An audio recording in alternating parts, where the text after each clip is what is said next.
Anyị bụ ijele o, Igbo bụ ijele o, nnukwu mmanwụ. Ndị Igbo na-edozi obodo, Igbo na-egbo mkpa. Ihe okenye ji adị mma n'ụlọ bụ ka ewu ghara ịmụ n'ọgbụrị. Ihe okenye ji dị mkpa n'ụlọ bụ ka akọwara ụmụaka na enwere ihe dị iche n'ụdọ eji eke nkụ na agwọ.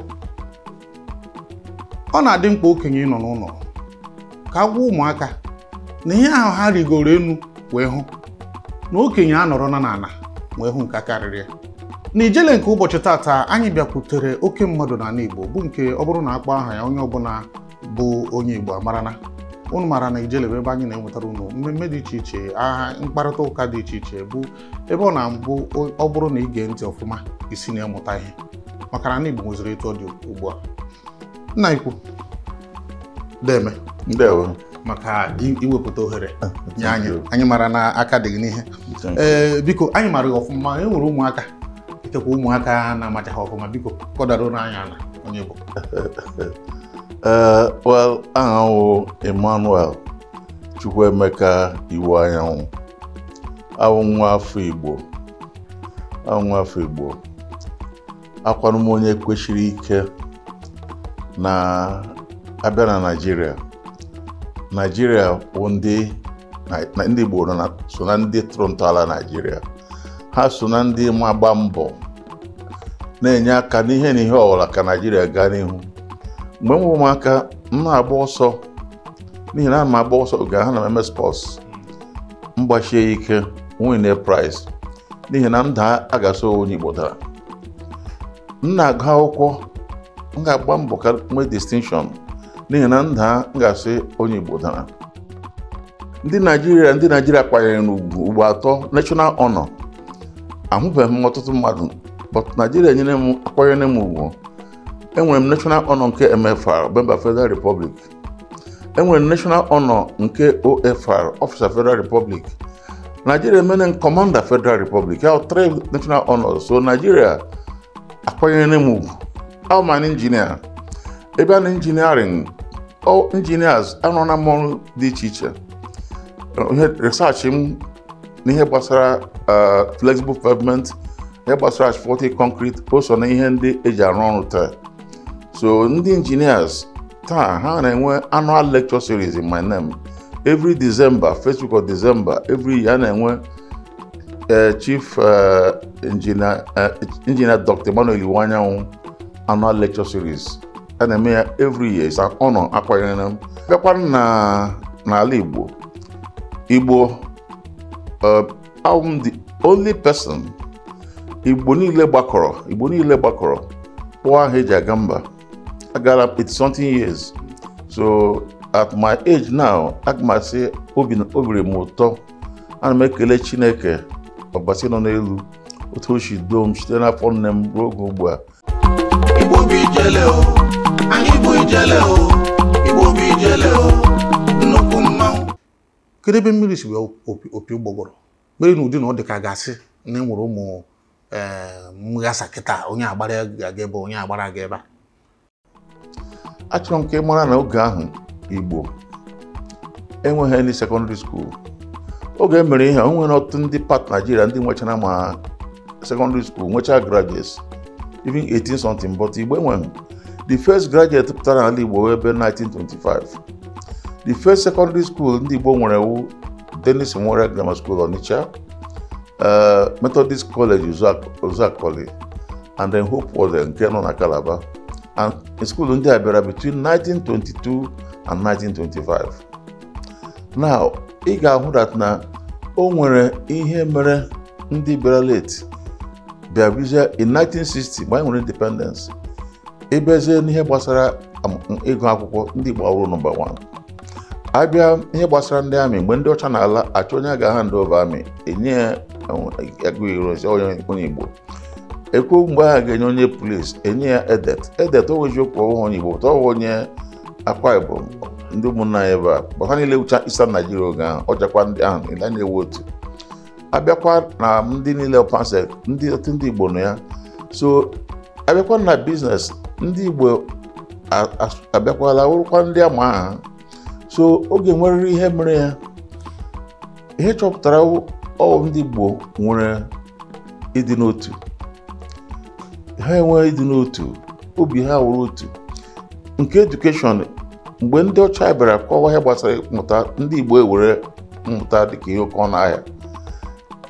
Most of the education enwere oge ahụ, ọtụtụ n'ime ha ndị community, ndị obodo niile ejizi aka ha rụọ school. Ụfọdụ ha rụcha ha hand over to CMS or Catholic or Methodist or Presbyterian or Seventh-day Adventist or any other, most of the missionaries, all villagers ha rụọ ha hand over. So ndị Igbo bidoro gboo education ihe. Ndị Igbo abịakwanụ nwee ọha bidoro ha na-akpọ Town Union. Ndị Igbo bidoro Town Union na Nigeria. Town Union na ha abịa ha hụ na education wụ ihe oke ọnụ ahịa. Ihe ha na-emewu abịa onye Igbo ọbụla abịa na obodo ọbụla, onye Igbo ọbụla ma akwụkwọ, obodo ewere ya tọọ ego nzụma ya. Ndị niile nwụ ndị graduates pụtara n'ala Igbo after 1914 ahụ, ọnwụ nke ndị na nna ya zụrụ. Ụfọdụ ha wụ ndị gara school, ha hụrụ ụmụaka ụbụrụ dị ọkụ, ndị ma akwụkwọ, ndị ụlọ ha agbakọ tọọ ego zụọ ya. Ụfọdụ ha na-egbu nkwụ, ha tụchie nkwụ, ha ere ya tọọ ego zụọ ya. Ọ ya mere by 1960 ndị Igbo, in spite of na fact I bidoro late, abịazi nwee ndị gụtara degree kara dịka ọzọ. So ihe nyere na ya aka. So ọ ebe a ka esi nwetakwa isi Igbo Union. Igbo Union na-awụzie ebe a na-abịa, o were Igbo anya na a ga-enwerịrị ịmụ abịa na-eme politics, a na-enwe political parties. Igbo niile agaghị anọ na one party. Ndị Igbo nwere ndị nọ na NCS, ogakwe ndị nọ na party ndị ọzọ dịka otu ochie na ọta. So enwezie Igbo Union. Igbo Union bịazi jikọtasịa ndị Igbo niile ebe ọla ụdị ma ndị nọ na politics ma ndị na-anọ na politics. So onye ọla ebe ọla nọ, ma ndị ụkọchukwu ma civil servants, ebe ọla onye amụrụ n'ala Igbo, onye member of Igbo Union. So ihe a ka ndị Igbo ji nwezi ike okọta Igbo together, so that ndị nke nọ na politics na-esegodo okwu, a na-esecha okwu, abịa kpezie ya na Igbo Union. So ihe enyere anyị aka, o nyere anyị aka until mgbe oge meziri coup 1966, ndị amị eme abolish. All amị ji aka ha si eme na abolish all town unions, including Igbo State Union, and that ebe nsogbu niile ndị achịrị bido. Tupu ndị amị eme ya abolish, ndị Igbo nọ n'otu, anọghị n'otu n'aha Igbo Union. Even mụ onwe m n'ebe a, nna m a local treasurer of Igbo Town Union in those days. Nwecha ndị na-abịa na-eweta ego n'ụlọ anyị, m na oge nwe ụmụaka. So ọ otu o siri dịrị, but Chukwu emekwela n'ebere. Igbo abịakwala kemgbe ebe 1990 ka ebidoro ije. Ebe 1990 bido this Ohanaeze ndị Igbo. Aga m asị that na ọ bụ onye bidoro this Ohanaeze ndị Igbo, because oge enwere coup nke enwere 1983, ịma ha mere abolish every political association of Boys Town Union. That's oge Buhari brought into power. Igbo bụ ijele o, anyị bụ ijele o, Igbo bụ ijele o, nnukwu mmanwụ. Onye ọla onye Igbo, ma onye oshi, ma onye ara, ma onye member of Ohanaeze ndị Igbo. And Ohanaeze ndị Igbo ga-ama that n'ọwa ọrụ Ohanaeze ileba anya na ihe wụ mkpa, ihe wụ ọdịmma nke onye ọla onye Igbo mụrụ. Ọzọkwa, onye Igbo alụrụ na mba, die ma onye ọcha ma onye ojii, die mgbe ha ọ lụrụla nwaanyị si n'ala Igbo, ọ wụọla honorary member of Ohanaeze ndị Igbo.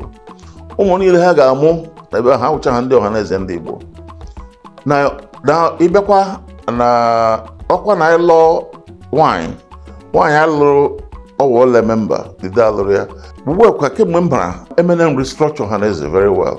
Anyị nwere Western Zone headquarters mere comprise Ondo State, Etiti State, Osun State, Oyo State, Ogun State, and Lagos. Headquarters nọ na Lagos State. When everybody was just coming to Enugu, and it was very difficult. So Northern Zone, Northeast, Northwest, and North Central. Headquarters in Abuja. Ebiakwan, I went to West, East, South, South, and Southeast. Headquarters in Enugu. And Enugu also is the headquarters of Ohanaeze worldwide. I have Ngara America. Because when they did how prominent people, most of them want to go billionaires, most of them want the army generals. I see that now, before many centuries ago, no Kurusi, maybe she blew her bear America, no Alibo. No, has to get your type in the Alibo Allah. So when na Washington, ebe aka nọ nabata ha dịka ndị Igbo, nye ha certificates. All a very memorable event. Ị ga-ahụ ndị na-ebe akwa, cry for joy, akwa ọṅụ, obi ụtọ na ha hụ na their roots. And na-echeta that day, mechaa ya that day, mgbe nọ na hotel ebe nọ, na-enwe hotel visitors, onwe ndị ga-abịa, onye nke ahụ bịa sị that na ha shi, onye nke bịara sị ha shi Atlanta. Na ya nọ yesterday that na the king of Igbo ngwa na owu king. Ya sị na ya I'm an Igbo, so please I want to see you. I'm an Igbo, so mkpọtachakwa ha niile ha bịakpara ịkpacha mụ na ha ọcha mkpadata mụ na ha kwucha ha gwa na ha ndị Igbo ngwa na ha that na ya emenye nke a na ihe ga-eme another one maybe in Nigeria ma ha bịa, so na ga-anabata ha. But the joy is that no nwere ndị na-adị proud so ha ndị Igbo. When ndị nke chikwa America bịa here, when they got here one day, one man from Anambra State, I want no when they share America, bịa ha ha ndị Igbo. And then on that trip too, ahụrụ ndị Igbo si ebe dị iche iche. Onwe ndị nke si ebe a na-akpọ Fiji, si na ha chọrọ ka mbịa Fiji, bịa mee inaugurate Ohanaeze. Ọ ga-ahụ ihe ga-abara anyị uru in future. Ile anya ndị countries ndị nwere diaspora power. All ihe mere Britain na ji very powerful in those days. Britain ị na-akpọ ya Great Britain. Onwe ihe ọzọ mere Britain great. Now their diaspora power. Mgbe ahụ amere dominate the naval navy. Israel nwere diaspora power. That's why Israel is a small population. How much more ndị Igbo? Ndị over 80 million people. And ahụrụ na ndị Igbo onweghị any ethnic group many dispersed at the world more than Igbos. So in effect, all na Majutan Nemena went together. So it's telling up the following continental Ohanaeze. Europe. Ohanaeze in Europe, Ohanaeze in Europe, headquarters in London. So in North America and Canada, headquarters in Washington. Though when ndị Igbo no New York, so na ha ga-enye anyị ụlọ na New York. So we're considering between Washington and New York. South America and Caribbean headquarters in Brazil. Now Asia's headquarters in China. Now South Africa headquarters in South Africa. Ya ihe niile owo ne mo na ma afọ ne mo na ibatal ka emechari ha niile. Yes, since Mbataga mo here there. You see anọ more and Chineke jikwa ana mekele Chineke onye nyere m ike nji arụga ya. Ima adding 80 something years. I'm not young.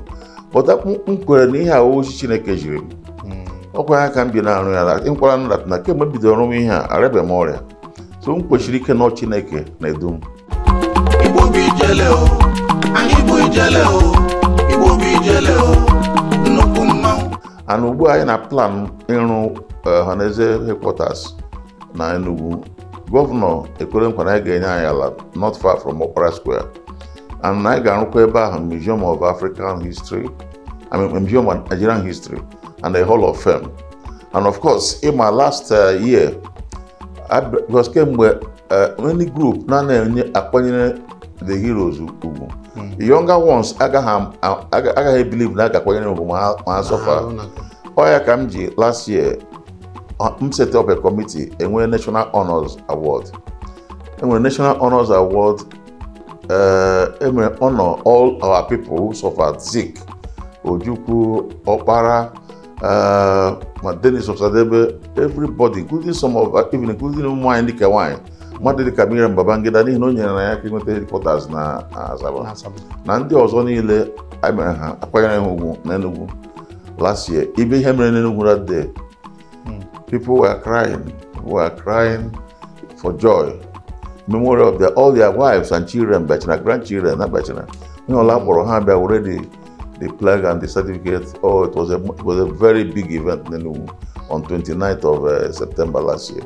So I feel happy that I've been able to do all that, and then people were quite happy. So I think really that the Igbo Union tried its best, but this time situation did that people now. So more they could involve in industrial revolution. That is why Nji na Bambo, because there is security and so no unemployment. All the they are doing insecurity. So that is why I'm a scientist, I'm an engineer, and I'm getting here without knowing the position. I carried out a study at the Obidi Motor. Any lengra goes na Igbo nwere olilanya na ihe ga-adị mma n'ọdịnihu. Na-agwa ndị ụlọ anyị sị obi sie ike, ihe ga-adị mma. Ịbịa na agriculture, mgbe echebu na anyị agaghị enwe ike nweta nri ga-ezuru anyị. The study mere gosiri m that na anyị nwere enough land that na onwe ụdị nri nọ n'ụwa anyị agaghị eme grow na ala Igbo within that period. So I nwere potential, but this nsogbu anyị nwere anyị emebeghị develop. And I may be lies from the report up to 15% of agricultural potentials. I may develop Ogadi enough without any other thing, without oil, without anything. Ogadi enough of foreign exchange. If we do agriculture alone. Yeah, when Andia now not at Abamba now, Buruna, Emehenka, Namambu. No, they cannot. Can they go get Bujan? He also didn't bow the Ampacono Bola Marana, Chineke when I naya. Chineke, Ngano now. I do Nelu the biggest reservoir of gas. In my gas, when it's better than even oil. Better than crude oil, where gas. Now, only part of Igbo land never gas. So, and gas today, the reservoir how we have gas all the very important. And even when we let coal, we get for test overseas. The report from coal Enugu test when Enugu coal know about the best. No one low sulfur value, so all good coal. So I want a source of power. If you na hedeka, I want limestone. Limestone, cement, another very important industry. I want enough limestone. Game week here, may power up to 5 cement factories. I want limestone Nimo, when Abia, when Enugu, when Ebonyi. I mean, so I went everywhere. And all the only thing they needed for cement. If we other industries, even before the war, I went cement, I went a glass battery in Aba. Glass battery, Chineke, river sand, especially river sand in Aba. Every chair with chemical, they wanted glass. But that was real oil after the war, there. I want oro ceramics. We buy a ceramic import from China, from Turkey, from Italy, and so on. But in Ghana, a place like Okigwe or part of Arochukwu, or even at Bakileke, material, oro ceramic. So Chineke goes like bless I. So Chukwu Oya Kamji set it up a council of business people. So in the next few months, a lot of things got put out, and by the grace of Nagwandi Bosa, yes, it's true, Namadila old. It's something I'm not. But before I leave anytime, I must have laid the foundation so that Ndiga Benod knew how water in Ohanaeze or just Ibia Namehia. Ohanaeze, we had to suppose each quarter Igbo honor together. Politics, all the way Ohanaeze, politics get Igbo. because today ị ga-ahụ na every ọla nwere political party ha the only group ga-akpọ oku for everybody Ohanaeze onye bịa kpọọ party nke onye nke a na ha wee n'ime aga so ị ga-ahụ na Ohanaeze dị mkpa so much ọ wee eziokwu na enwekwuru ụmụaka anyị ndị na-ebu radị agharị ọ nwere ụmụaka Igbo na-abịa ha ga-anara ego ebe ndị iro nọ ihe ọla ihe Ohanaeze na-ekwu ha ekwuo ihe ọzọ ekwu nga na-anụ na onwe ndị na-abịa ha sị ha sekretarị Ohanaeze ndị unu chepụ ụzọdị ahụ dị sekretarị onye sekretarị Ohanaeze ndị Igbo ambasadọ Okemuche ndị a niile na-ekwu na ha sekretarị onwe nke sekretarị ha kwuo na ha ndị yus onwe nke yus so also problem anyị na-enwe wute ụmụaka Igbo na ihe ndị ahụ ọkwa agụrụ na-ebute ya pọtisi ọ dịghị mma ndị nna anyị emeghị ụdị ihe a isi so but o were mmanya na ụmụkakpa ndị Igbo so ụjọ atụla ha ebe m nọ nga ahụ ha nwa akwụrụ m ahụ eji aga mba agaghị m ekwe ka ihere ma ha ndewo tupu ịbata echere m na ebe enwere nsogbu bụ mmekọrịta dị n'etiti ndị ọha na ndị eze kedu mbọ ma ọ bụ ihe imegoro na ihe ị ka ga-eme iji wee kwee ka ụmụaka anyị bịaruo nso n'ebe ndị okenye nọ ka e nwee mmekọrịta tọrọ atọ n'etiti ndị ọha na ndị eze ka a ghara inwezi onye na-eyu ibu eyu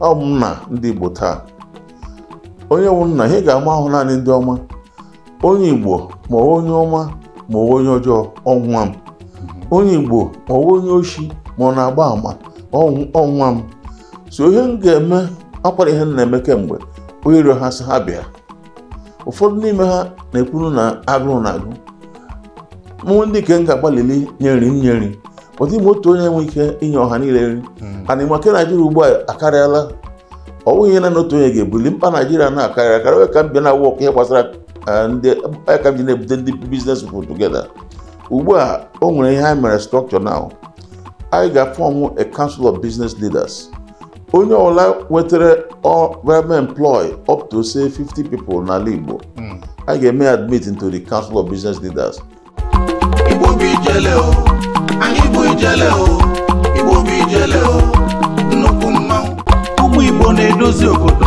Igbo na-egbo mkpa Igbo bụ ọsọ ọfịa nnukwu mmanwụ obodo ọbụla ị bịara ma ịfụ inwe afọ Igbo nwanne mba na-agakwa na ndụ adịghị ya obodo ọbụla ị bịara bịa ma ịfụ inwe afọ Igbo enyi mba na-agakwa n'ụzọ adịghị ya etu ọbụla ọ dị Igbo anyị bụ akwa ugo ka anyị chigharịa na anyị chigharịa na anyị chigharịta na anyị chigharịta na anyị natazịa ka anyị dozie obodo anyị Igbo bụ ijele o anyị bụ ijele o Igbo bụ ijele o nnukwu mmanwụ Igbo bụ ijele o anyị bụ ijele o Igbo bụ ijele o nnukwu mmanwụ n'ezie ha anyị nwere mmadụ Igbo anyị nwere mmadụ ndị na-agba mbọ mebe obodo Igbo anyị nwere ijele ndị na-eme ka obodo makarịa onye echefu naanị Igbo eziokwu anyị nwere mmadụ Igbo anyị nwere mmadụ ndị